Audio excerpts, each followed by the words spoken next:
Hello and welcome sa Soul Manhua channel. Please like, comment and subscribe. At pakihit na rin ang notification bell para ma-update kita pag may bagong upload ako. Salamat!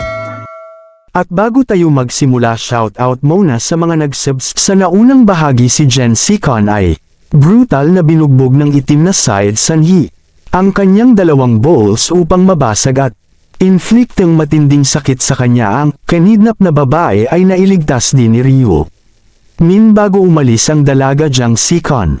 Kontrol ng kasalukuyang laro ang tunay. Nagsisimula pa lang ang laro, Ryu Min ang mukha sa likod ng maskara ay ngumisi kay Jen Sikon pa lang nabugbog at hinahamak ang pagiging mababa ang tingin kay Jang.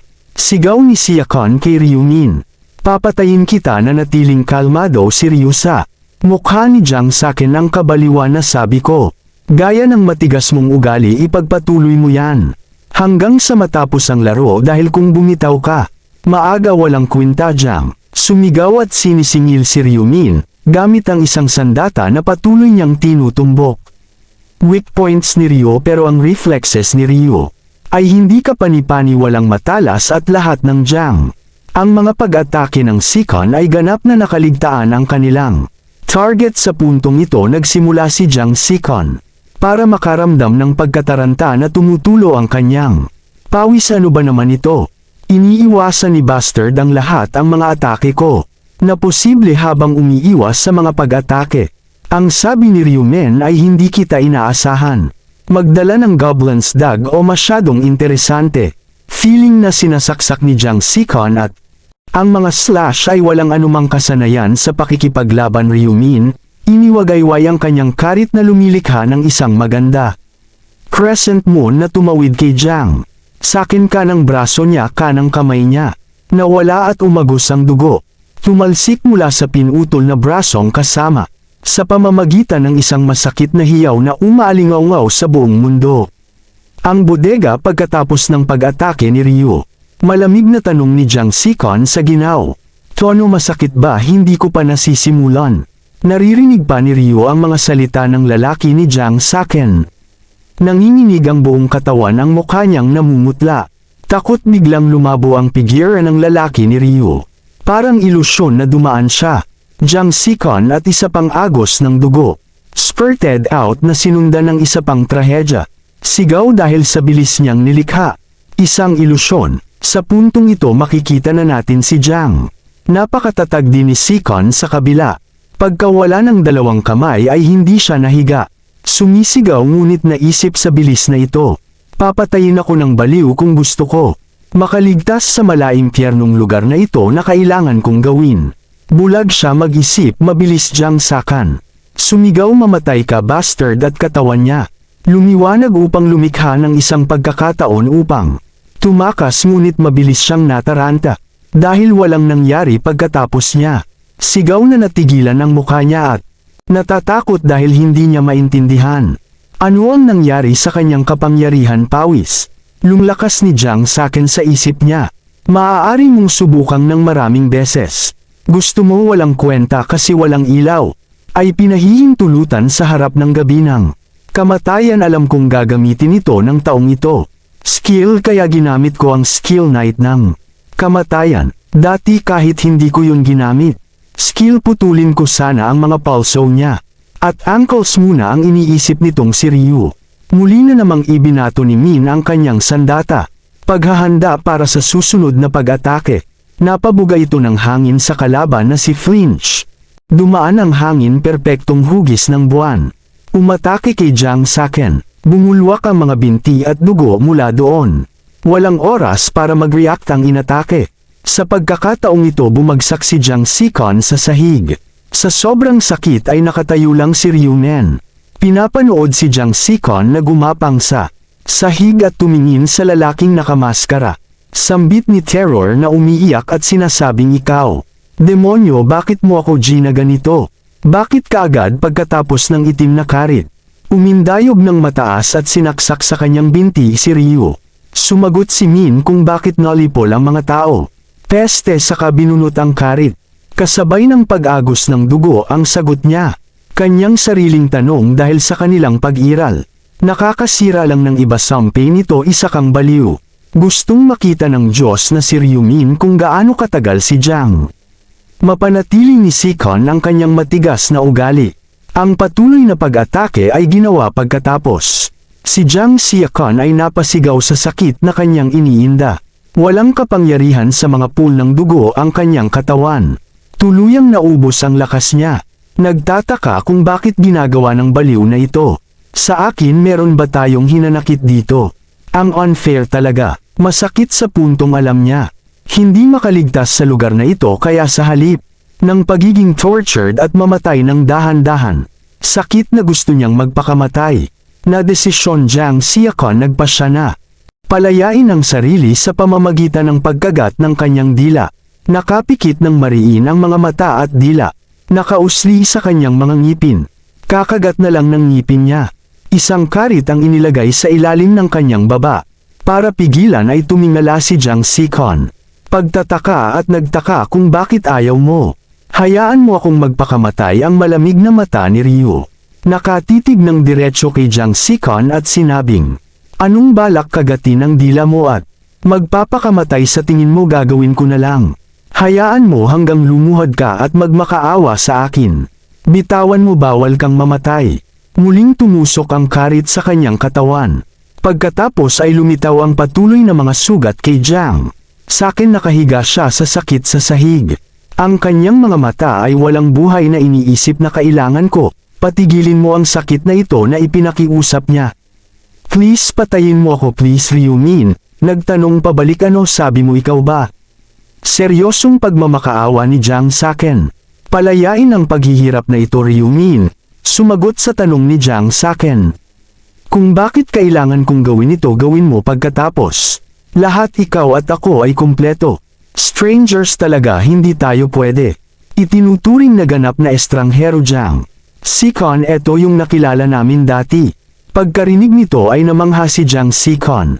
Kung paano nalaman ng lalaking ito ang kanyang pangalan.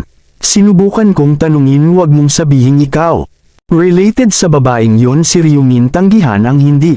Wala akong kinalaman sa kanya, kaya bakit? Ginagawa mo ito, kinidnap mo ang aking bunso. At binyantaan ako na sasabihin ko sayo.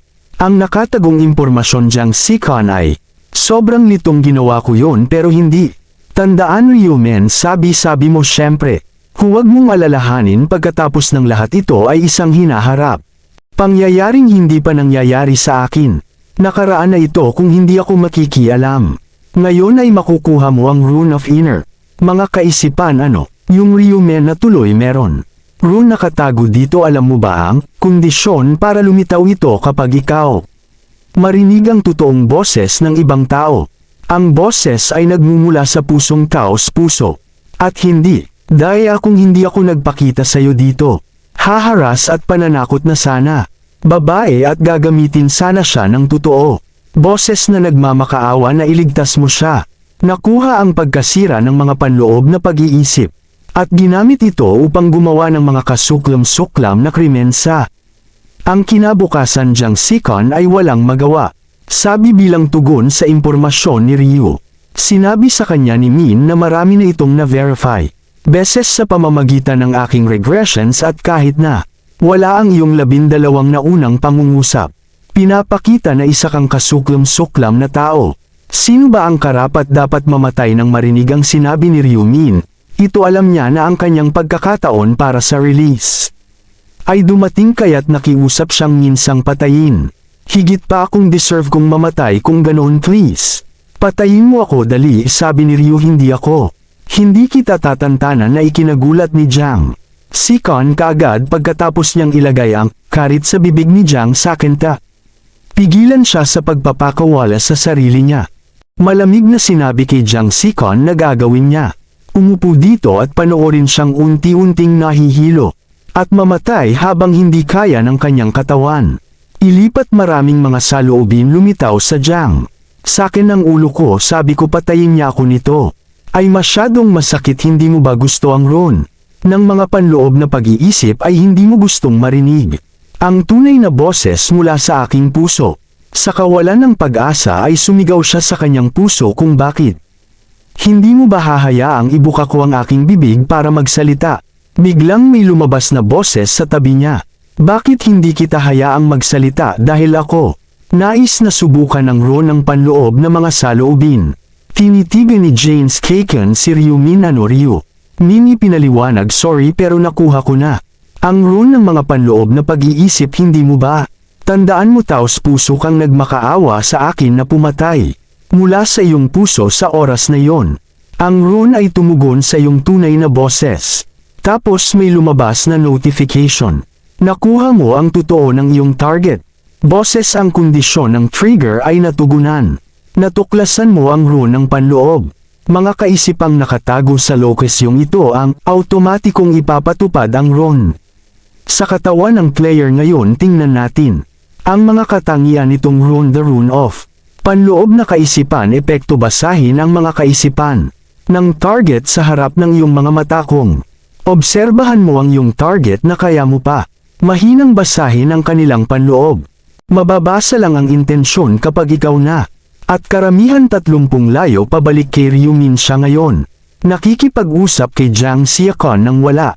Kailangan niyang ibuka ang kanyang bibig para magsalita. Iniisip lang sa puso niya, sabi ni Ryu. Susuriin ko ng kaunti upang makita kung paano ito at bilang. Nakikita mong gumagana ng maayos ang Ron. Jang Siakon, akala mo nakuha mo na. Gusto ko, kaya please patayin mo ako. Nakikiusap ako na huwag na.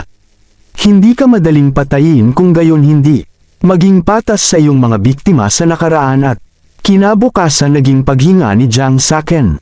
Lalong mahirap sa kawalan ng pag-asa. Ang huling mga iniisip sa kanyang isipan ay pagmumura. Ryumen. Makalipas ang ilang minuto, Jang Siakon sa wakas. Hininga ang kanyang huling hininga sa kanyang katawan. Tumigil sa panginginig sa puntong ito niya. Para pagbayaran ang kanyang mga krimen ay tumayo si Ryumen. At tumingin sa malamig na bangkay sa sahig. Patay na siya, walang saksi. Ngunit kailangan kong linisin ang kalat na ito. Gamitin ang kasanayang natutunan ko sa pagkakataong ito. Ang kasanayang burahin ang mga bakas effect, burahin lahat.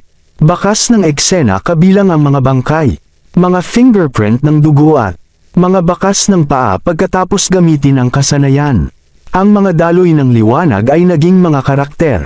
At pinasok ang bangkay na nakahandusay sa sahig. Noon ay wala, noon lahat ay nawala, ang lahat ay napakalinis. Na kahit alikabok ay hindi na natiling nakatingin. Ang eksena sa harap niya, Ryumin, naisip na pinakamahusay na huwag mag-iwan ng gulo. Sa likod niya hinubad ang maskara niya, satisfied. May ngiti sa labi dahil meron siya.